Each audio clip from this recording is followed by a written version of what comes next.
શ્રીમદ ભાગવતનો પ્રારંભ ભગવાન વેદ વ્યાસજીએ જે પરમ સત્યના ધ્યાનથી કર્યો છે, સત્યમ પરમ ધીમહિ, એ પરમ સત્ય એટલે પરબ્રહ્મ, પરમાત્મા. એક સત્ય હોય છે વ્યાવહારિક સત્ય, બીજું પ્રાતિભાષિક સત્ય, ત્રીજું પારમાર્થિક સત્ય. તમને કદાચ શબ્દો ભારે લાગે, સમજાવવું એટલે સમજાઈ જશે, કારણ કે વક્તા દ્રષ્ટાંત કુશલ હોવો જોઈએ.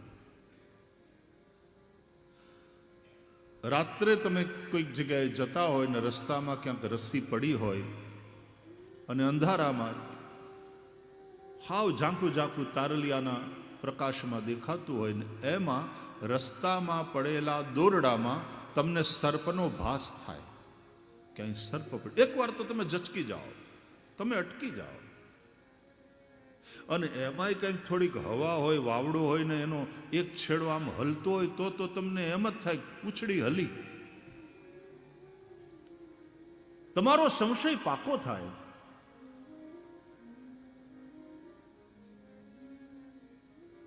સર્પ સાચો નથી, હાવ ખોટો દેખાય છે તમને. સર્પ છે જ નહીં, દોરડું પડ્યું છે. પણ તમને એ દોરડામાં સર્પનો ભાસ થયો, ભ્રાંતિ થઈ, અને એને કારણે તમે જે ઝચકી ગયા, તમારા હૃદયની ધડકન વધી ગઈ. બાપરે સાપ એમ ક્યારેક તમારા મોઢામાંથી ચીસ નીકળી જાય. આ બધી હાવ સાચી વાત છે. બોલો, સર્પ ખોટો છે, ભાસ માત્ર છે, પણ એનાથી તમને ભય થયો એ સાચો. પ્રાતિભાષિક સત્ય પણ તમને પ્રભાવિત કરે છે, એની પણ તમને અસર થાય છે. તમારી ચીસ સાંભળીને કોઈ દોડી આવે, શું થયું? તમે એમ કહો સાપ છે. ક્યાં? આ રહ્યો. એના હાથમાં ટોર્ચ હોય અને આમ પ્રકાશ ફેંકે એટલે તમને દેખાય, અને એ તમને દેખાડે ક્યાં સાપ છે, પણ ખોટા ખોટા હાવ બીવો ચીહું નાખો. દોરડું છે, અને એ પ્રકાશમાં આપણે જોઈએ, આપણને પણ સત્યનું જ્ઞાન થાય કે સાચી વાત, સાપ નથી, દોરડું છે.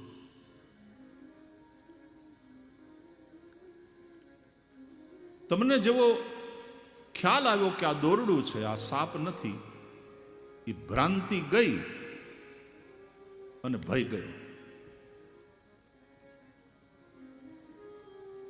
व्यावहारिक धरातल पर आप देख लेते हैं कि ये सर्प है, रस्सी है, सर्प नहीं. દોરડું છે, આ સાપ નથી.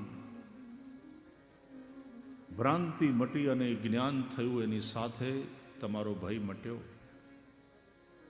બસ આ જ રીતે તમે જે જગતમાં, જે સંસારમાં, તમે જે વ્યવહારમાં છો, કે આ પત્ની છે ને આ પતિ છે ને આ બાપા છે ને આ મારી મિલકત,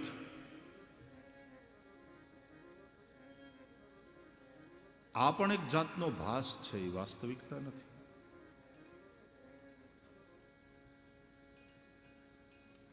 मजे की बात यह है कि महापुरुषों ने कहा है कि संसार को स्वप्नवत जानो,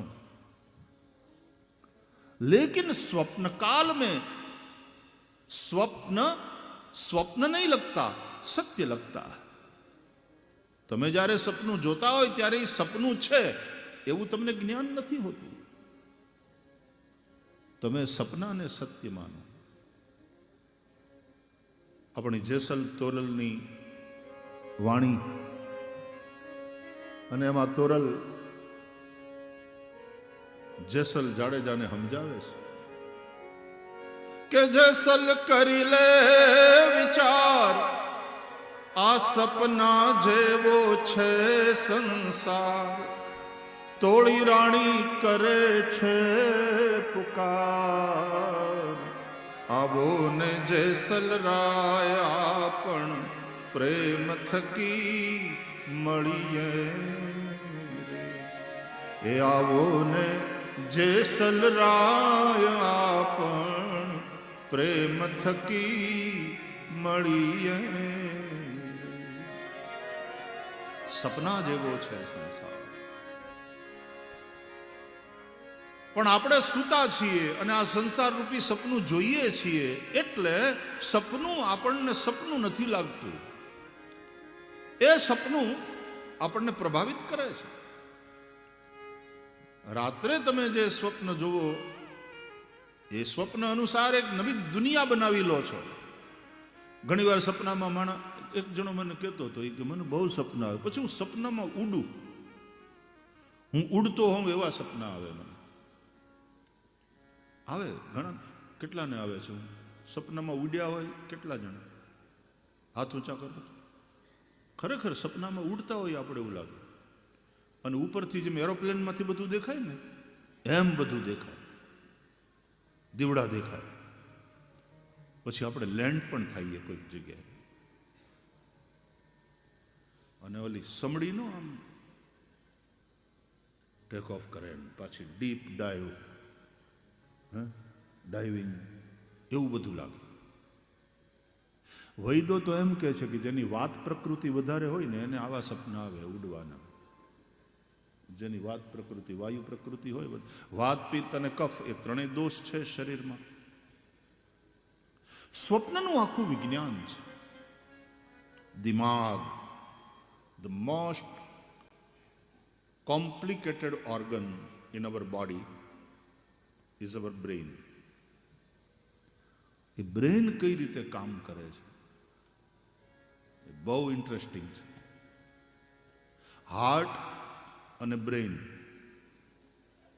મન અને બુદ્ધિ, આ બંને અત્યંત અગત્યના ઓર્ગન છે. હાર્ટ અને બ્રેન એ એના ફિઝિકલ બાયોલોજિકલ નામ છે, પણ મન અને બુદ્ધિ એ સૂક્ષ્મ શરીરથી સંબંધિત છે. અને મન અને બુદ્ધિ એટલા અગત્યના કે ભગવાને ભગવદ્ ગીતામાં કહ્યું, મય્યેવ મન આધત્સ્વ મયી બુદ્ધિમ નિવેશય. તું મન મારામાં લગાડ, તું બુદ્ધિ મારામાં પરોવ, તો એનું ફળ શું હશે? નિવસિષ્યસી મય્યેવ, તું મારામાં રહીશ. અને એનું પરિણામ બોલે અત ઉર્ધ્વમ ન સંશય. એનાથી તારી ઉર્ધ્વગતિ થશે, તારી ઉન્નતિ થશે. મન અને બુદ્ધિ ભગવાનમાં લગાડીએ એટલે ભગવાનમાં રહીએ, એનો મતલબ મોજમાં રહીએ, આનંદમાં રહીએ. અને આનંદમાં રહીએ ને, ભગવાન છે એ શક્તિનો સ્ત્રોત છે. તમારામાં અદ્ભુત ઉર્જાનો સંચાર થાય, અને એ ઉર્જાનો સંચાર થાય ને એટલે તમે ઉત્સાહમાં રહો, અને ઉત્સાહમાં રહો ને એટલે નવી નવી ક્રિએટિવિટી તમારામાં પેદા થાય. અને એને કારણે, એ નવાચારને કારણે તમે હંમેશા પ્રોગ્રેસ પ્રોગ્રેસ પ્રોગ્રેસ, ગ્રોથ, ઉન્નતિ એના તરફ જાઓ. માટે મય્યેવ મન આધત્સ્વ મયી બુદ્ધિમ નિવેશ, આ ભગવદ્ ગીતામાં ભગવાને કહ્યું. ગીતા ખાલી ધાર્મિક ગ્રંથ નથી વાલા, એ માનવતાનું મનોવિજ્ઞાન છે. શ્રી કૃષ્ણને આપણે જગતગુરુ કહીએ છીએ. શ્રી કૃષ્ણ જેવો શ્રેષ્ઠ મનોવૈજ્ઞાનિક કોઈ નથી. સિગમન્ડ ફ્રોઈડ પછી આવ્યા. આ છેલ્લી સદીના મનોવિજ્ઞાની તરીકે આપણે સિગમન્ડ ફ્રોઈડને યાદ કરીએ છીએ, પણ સિગમન્ડ ફ્રોઈડ, હવે આ તમારી આગળ હું કામ ચર્ચા કરું ખબર નહીં. સિગમન્ડ ફ્રોઈડ એ મનોવિશ્લેષક છે. કૃષ્ણ માત્ર મનોવિશ્લેષક નથી, મનોસંશ્લેષક છે. ભગવાન શ્રી કૃષ્ણ જગતગુરુ છે. મન આવું છે, આવું છે, આ રીતે કામ કરે છે, વિચિત્ર એનું ફંક્શન છે, આદિ સિગમન્ડ ફ્રોઈડ સમજાવે. પણ શ્રી કૃષ્ણ કહે આવી રીતે એને વાળી શકાય, આ રીતે એને ટ્રેન કરી શકાય, આ રીતે ઉન્નતિ તરફ લઈ જઈ શકાય. મય્યેવ મન આધત્સ્વ મયી બુદ્ધિમ નિવેશય નિવસિષ્યસી મય્યેવ અત ઊર્ધ્વમ ન સંશય. તો બ્રેન કેવી રીતે કામ કરે?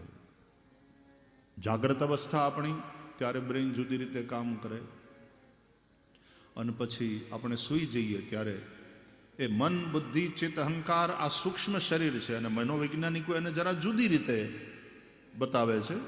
આપણા ધાર્મિક ગ્રંથોમાં એ સૂક્ષ્મ શરીરને અંતઃકરણ કહે છે. અંતઃકરણ ચતુષ્ટય: મન, બુદ્ધિ, ચિત્ત અને અહંકાર. મન જે સંકલ્પ વિકલ્પ કરે, બુદ્ધિ જે તર્કવાળી છે અને નિર્ણય કરે, ચિત્ત જેની અંદર બધી જ મેમરીઝ સેવ થાય, સ્મૃતિ, અને અહંકાર સેલ્ફ કોન્શિયસનેસ, હું છું એનું ભાન, એનો અહેસાસ. તમે એક વાત વિચારી, હું અને છું આ એક અક્ષરના બે શબ્દોની વચ્ચે તમારો આખો સંસાર છે. હું પુરુષ છું, હું સ્ત્રી છું, હું ડૉક્ટર છું, હું એન્જિનિયર છું, હું બિઝનેસમેન છું, હું કથાકાર છું, હું કલાકાર છું, હું સુખી છું, હું દુઃખી છું, હું બેઠો છું, હું ખાઉં છું, હું જમીને આવું છું, હું જમ્યા પછી તમને ફોન કરું છું, હું તમને કાલ મળું છું. હું અને છું એકાક્ષરી આ બે શબ્દોની વચ્ચે આપણો આખો પથારો, આખો વિસ્તાર, આખો સંસાર આ હું અને છું બે એકાક્ષરી શબ્દોની વચ્ચે છે. આ હું છું, આ અહેસાસ, એ અહંકાર. અહીંયા પ્રાઉડના અર્થમાં નથી અહંકાર, સેલ્ફ કોન્શિયસનેસના અર્થમાં છે.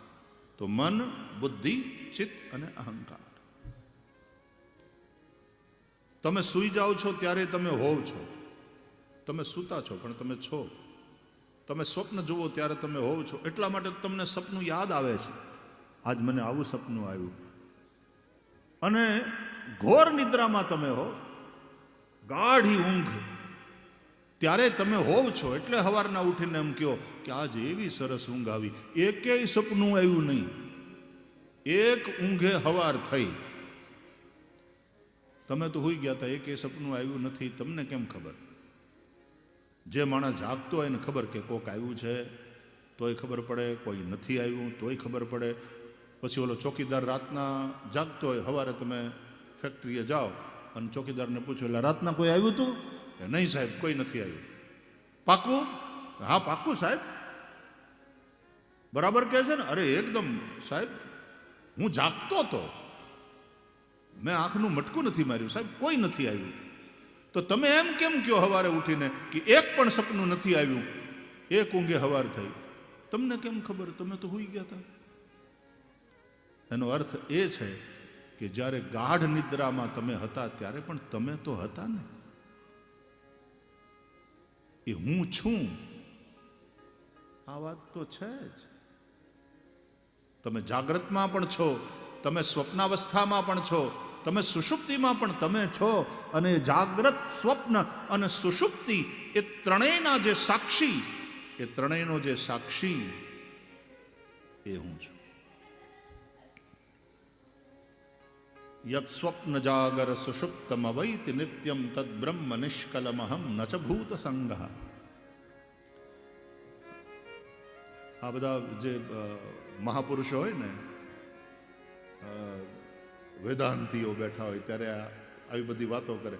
શ્લોક છે, સવારના પોરમાં વેદાંતિઓ જ્યારે ઉઠે ને ત્યારે પરબ્રહ્મ પરમાત્માનું સ્મરણ કરે. પ્રાતઃ સ્મરામિ હૃદિ સંસ્ફુરદાત્મ તત્વમ સચ્ચિત સુખમ પરમહંસ ગતિમ તુરીયમ યત સ્વપ્ન જાગર સુષુપ્તમ વૈતિ નિત્યમ તદ બ્રહ્મ નિષ્કલમહમ ન ચ ભૂત સંગઃ. એ નિષ્કલ પરબ્રહ્મ પરમાત્મા એ હું છું. તદ બ્રહ્મ નિષ્કલમહમ ન ચ ભૂત સંગઃ. આ ભૂત સંઘ, પાંચે મળીને, પાંચ જણાએ ભેગા મળીને સંઘ બનાવ્યો. એ પાંચ જણા કોણ? આકાશ, વાયુ, તેજ, જળ, પૃથ્વી. એ પાંચેય મહાભૂતોએ ભેગા મળીને જે સંઘ બનાવ્યો એ ભૂત સંઘ એટલે આ શરીર. છિત જલ પાવક ગગન સમીરા પંચ રચિત યહ અધમ શરીરા ન ચ ભૂત સંઘ. હું આ શરીર નથી અને આ શરીર મારું પણ નથી. હા, જો તમને થોડીક રુચિ હોય તો આ વાતો એટલી બધી ઇન્ટરેસ્ટિંગ છે. મારું શરીર હમણાં જરાક ઠીક નથી રહેતું, તબિયત બરાબર નથી એમ કે માણસ, એ મારું શરીર એમ બોલ્યા એનો મતલબ એ નીકળ્યો કે તમે શરીર નથી. લ્યો, મારું મકાન એમ બોલો છો, શું મતલબ નીકળ્યો? તમે મકાન નથી, તમે મકાનના માલિક છો. મારો ફોન, મારી ઘડિયાળ, મારા ચશ્મા, આ બધું બોલો ત્યારે તમે ચશ્મા નથી, તમે ઘડિયાળ નથી, તમે ફોન નથી, તમે એના ઓનર છો. એમ મારું શરીર એમ બોલ્યા એટલે અર્થ શું નીકળ્યો? તમે શરીર નથી. ન ચ ભૂત સંગ, પણ ફોનના તમે ઓનર છો, તમે માલિક છો, ઘરના તમે માલિક છો. તમને એમ લાગતું એક શરીરના તમે માલિક છો, તો એ ખોટું. શરીરના તમે માલિક નથી, આપણે તો ભાડે રહીએ છીએ. આમાં માલિક કોણ? તો કે જે 5 જણાએ ભેગા મળી સંઘ બનાવ્યો. ટ્રસ્ટની મિલકતી તો ટ્રસ્ટની કહેવાય ને બાપા, આપણા બાપાની થોડી છે, એ તો ટ્રસ્ટની છે. એમાં ભૂત સંઘ, આ 5 મહાભૂતે ભેગા મળીને આ ખોરડું બનાવ્યું, આ ધર્મ, એમાં આપણને ભાડે રહેવા મળ્યું. એટલા માટે આપણા ભજનીકોએ આ વાતને સીધા સાદા શબ્દોમાં ગાઈને સંભળાવી. એ તારે રહેવું ભાડાના મકાનમાં હો, જીવ શાને ફરે છે ગુમાનમાં. કે તારે રહેવું ભાડાના મકાનમાં, એ તારે રહેવું ભાડાના મકાનમાં. એ કીધું રંગ ને રોગાન, એ માને મારું મકાન કીધું રંગ ને રોગાન. એ માને મારું મકાન કીધું રંગ ને. પફ પાવડર, કોસ્મેટિક્સ અને મેકઅપના કેટલા ખર્ચા? નાથાલાલને પૂછો. ઓ, મેં કીધું દીકરા બદલાઈ ગયા તમે તો હાવ. કે સ્ટ્રેટ કરાવ્યા. બહુ સારું. કેટલો ખર્ચો થયો? 500,000. 500,000? કયા જમાનામાં તમે જીવો છો? અમારી દીકરીઓ કે 7,000 રૂપિયા આપ્યા ખાલી. વોટ? ત્યાં ઓલા બાપા બાજુ બેઠા હતા ને, કે અમે તો મફતમાં સીધા કરી દઈએ બધાને. તમારે વાળ સીધા કરાવવાના 7,000 રૂપિયા આપ્યા, આપવા પડ્યા. અમે તો આંખું દેખાડીએ ને સીધા થઈ જાય માણસ. એમ તો પફ પાવડર, કોસ્મેટિક્સ, કેટલા પૈસા લાગે, કેટલો સમય લાગે, હે ને?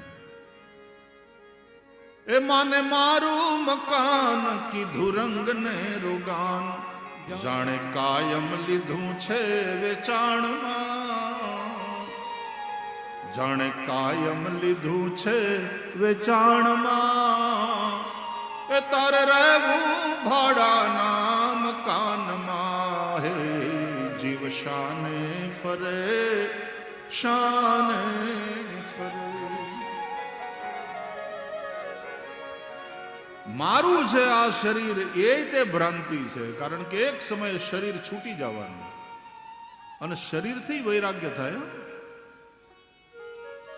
જો શરીર અને પૈસા બેમાંથી એક છોડવાનું આવે તો તમે શું છોડો? ઓબ્વિયસલી પૈસા. દેહ પ્રાણ તે પ્રિય કછું નાહી, રામચરિતમાનસમાં કહ્યું. દેહ પ્રાણ તે પ્રિય કછું નાહી. દશરથજી કહે છે વિશ્વામિત્રજીને કે દેહ અને પ્રાણથી વાલું બીજું કાંઈ નથી, પણ હે વિશ્વામિત્રજી, તમારે માગો તમે તો એ આપી દઉં, પણ રામ દેત નહીં બનઈ ગુસાઈ, રામ નહીં આપું. શરીર સારું છે, સ્વસ્થ છે, સુંદર છે, ત્યાં સુધી શરીરમાં આસક્તિ રહે છે. પછી એ શરીર વૃદ્ધ થાય, રોગગ્રસ્ત થાય, પથારીમાં પડ્યા હોઈએ, કોઈના ટેકા વિના પડખું ફરી ન શકતા હોઈએ, મળમૂત્રનો ત્યાગે પથારીમાં થતો હોય, અહીંયા વાયર ભરાવ્યા હોય, અહીંયા ભરાવ્યા હોય, નાકમાં નળીઓ ભરાવી હોય, લિક્વિડ ફોર્મમાં ત્યાંથી ફૂડ અપાતું હોય, એવી સ્થિતિ જ્યારે હોય ત્યારે શરીરમાં પણ આસક્તિ રહેતી નથી. ત્યારે શરીર વાલું લાગતું નથી. એ કષ્ટ સહન થતું નથી. એટલે ડૉક્ટરને કહે કે ડૉક્ટર સાહેબ, હવે તો એક ઇન્જેક્શન એવું આપો કે આ શરીર છૂટી જાય, આ પીડા સહન થતી નથી. શરીરને છોડી દેવાની વાત ક્યારે આવે? તમે શરીર નથી ને શરીર તમારું નથી. શરીરથી પણ વૈરાગ્ય થાય. जो भी स्वरूप है वो कभी छूट नहीं सकता, याद रहे, स्वरूप कभी भी छूट नहीं सकता. अपने स्वरूप से अतिरिक्त जो वस्तु है, जो मैं नहीं हूं, जो मेरा है ऐसी मुझे भ्रांति थी, वे सारी चीजें छूट जाएंगी. धन छूटेगा, परिवार छूटेगा, उसी तरह शरीर भी छूटेगा, क्योंकि वो मैं नहीं हूं. અને એટલા માટે નચ ભૂત સંઘ પ્રાતર્ભજામિ વચસો વચસામગમ્યમ વાચો વિભાંતિ નિખિલાયદનુગ્રહેણ યન્નેતિ નેતિ વચનૈર્નિગમા અવોચું તં દેવ દેવમજમચ્યુતમાહુરગ્ર્યમ.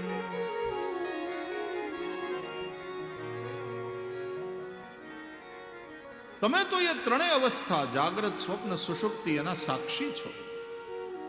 તમે ત્રણેય અવસ્થામાં છો, હું છું. અને એટલા માટે શરીર છૂટી જાય ને, આપણી વ્યવહારની ભાષામાં માણસ મરી જાય ને પછી ઈ રહે છે. તમે હુઈ ગયા હોય ત્યારે તમે છો, એમ શરીર છૂટી જાય પછી પણ તમે છો. શરીર છૂટી ગયા પછી એટલા માટે આપણે એમ કહીએ ને કે એના સ્થૂળ શરીર છૂટ્યું, સૂક્ષ્મ અને કારણ શરીર તો સાથે લઈને જાય છે.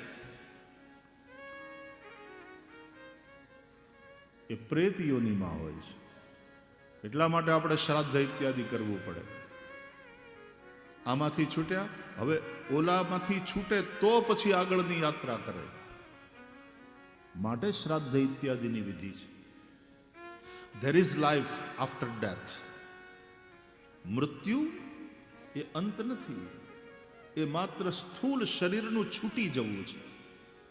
તમે લુગડા કાઢી નાખો, નાવા જાઓ ને એટલે તમે ગુજરી ગયા, તમે ન રહ્યા. એમ આત્માનું પણ આ શરીર એ લુગડું છે, એ ઉતારી દે છે. ભગવાને ગીતામાં સમજાવ્યું, વાસાંસી જીર્ણાની યથા વિહાય નવાની ગૃહણાતિ નરોપરાણી તથા શરીરાણી વિહાય જીર્ણાન્યન્યાની સંયાતિ નવાની દેહી. સ્થૂળ શરીર છૂટી જાય છે, એને આપણે મૃત્યુ કહીએ છીએ. પણ સૂક્ષ્મ અને કારણ શરીર, તો સૂક્ષ્મ શરીર એટલે મન, બુદ્ધિ, ચિત્ત, અહંકાર, એ જે બધા વિચારો, લાગણીઓ, કોન્શિયસનેસ, મેમરીઝ, આ બધું જેની અંદર છે તે આપણું સૂક્ષ્મ શરીર. અને કારણ શરીર એટલે અજ્ઞાન, જેને કારણે આપણે ભગવાનથી જુદા છીએ. એ અજ્ઞાનને કારણે, એ અજ્ઞાનને કારણે જ વાસનાઓ છે. આ ત્રણેય શરીર જ્યાં સુધી ન છૂટે ત્યાં સુધી મોક્ષ નથી. માટે ભાગવત જ્ઞાન યજ્ઞ, સદગુરુ જ્ઞાન કરાવે. એ જ્ઞાન અગ્નિ જેવો છે. એ જ્ઞાનરૂપી અગ્નિમાં જ્યારે આ ત્રણેય શરીરને બાળી નાખે, આ સંન્યાસીઓ ભગવા કપડા કેમ પહેરે છે? આમ આત્માઓ, એ રંગ અગ્નિનો છે.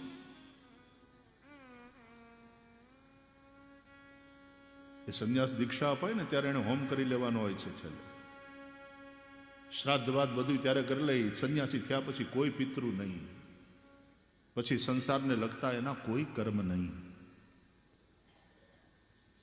એક સંન્યાસી મહાત્માને બધા પગે લાગતા હતા ને, એટલે એમણે કહ્યું, ભાઈ પગે નહીં લાગો, અમને અડોમાં બાપા. કે કેમ બાપુ, અમે અડીએ તો તમે અપવિત્ર થઈ? અરે કે અમે અપવિત્ર ન થઈએ મારા વાલા, તમે અપવિત્ર થઈ જાઓ. અરે કે બાપુ એવું કેમ બોલો છો? તમારા જેવા પવિત્ર પુરુષો, સાધુ સંતો તમને અડીએ અને અપવિત્ર અમે કેમ થઈએ બાપુ? અમે તો તમને અડીને તમારા ચરણ સ્પર્શ કરીને પવિત્ર થઈએ. એટલે સ્વામીજીએ કહ્યું, આને સમજવા જેવું છે. સ્વામીજીએ કહ્યું કે તમે મળદાને અડો કે હા, આમ અડવું પડે. કોઈ ગુજરી ગયું હોય નજીકનું તો મળદાને સ્નાન કરાવવું પડે, એને અર્થી ઉપર લઈ અને એને સ્મશાનમાં લઈ જઈએ, એના અગ્નિ સંસ્કાર કરીએ કે સારું અડો એ પછી તમે નાહી લ્યો કે નહીં? કે હા નાહવું પડે. હું કામ નાવ? કે મુર્દાને અડીએ ને અપવિત્ર, તો કે આ એ તે राख थेलू છે बाबा, ये राख की ढेरी है, ज्ञान की अग्नि में जला दिया गया है शरीर. આ તો હવે રાખનું રમકડું આટા મારે છે જ્યાં સુધી પ્રારબ્ધ છે ત્યાં સુધી બાપા, એટલે અમને અડોમાં. બોલો, ये भी संतों की एक दृष्टि है. विरक्तो विरक्ति विरक्ति विरक्ति. આપણા સંસ્કૃતના સુભાષિતકારો કહે છે કે બધી જગ્યાએ ભય છે. કીર્તિ હોય તો બદનામીનો ભય, ધન હોય તો ધન ધતું રહે એનો ભય, માણસ હોય એના શરીરમાં તો મૃત્યુનો ભય, દરેક જગ્યાએ ભય છે. વૈરાગ્યમેવા ભયમ, वैराग्य में ही अभयत्व है.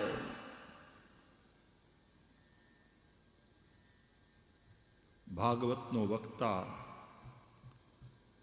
એમાં સૌથી પહેલી વહેલી ક્વોલિટી જે અપેક્ષિત છે એ છે વિરક્ત. એ વિરક્ત હોવો જોઈએ. આસક્તિ કોઈ પણ પ્રકારની હોય અને આ ગાદી ઉપર બેહવાની હિંમત,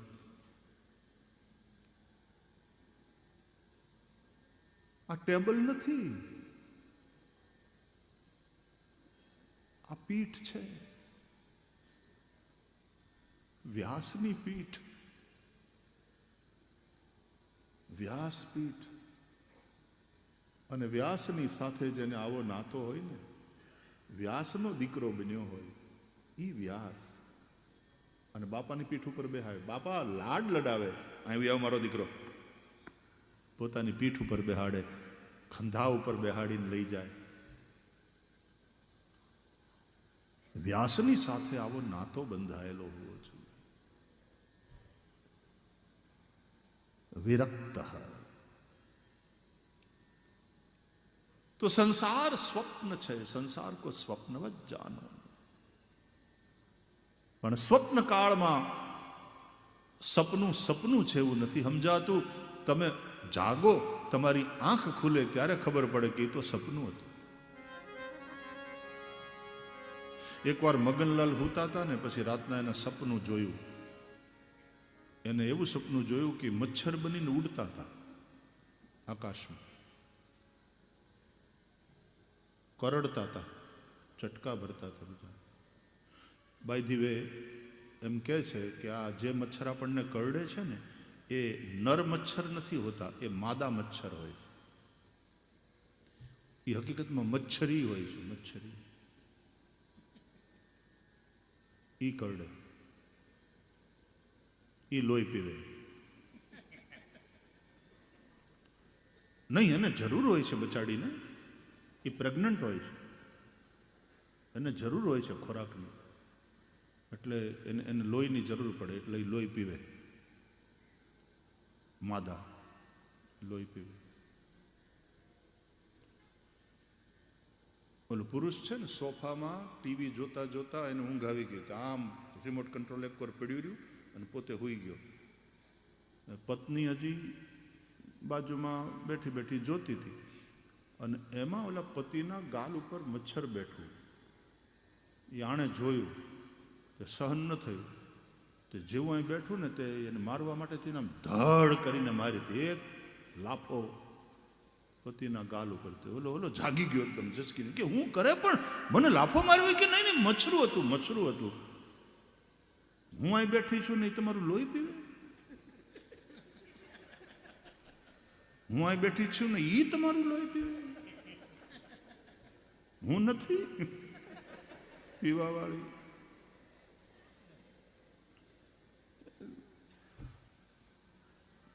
થોડા વિનોદ, જમતા જમતા વચ્ચે પાણી પીએ ને ઘૂંટડો એટલે ઉતરી જાય ગળે એમ.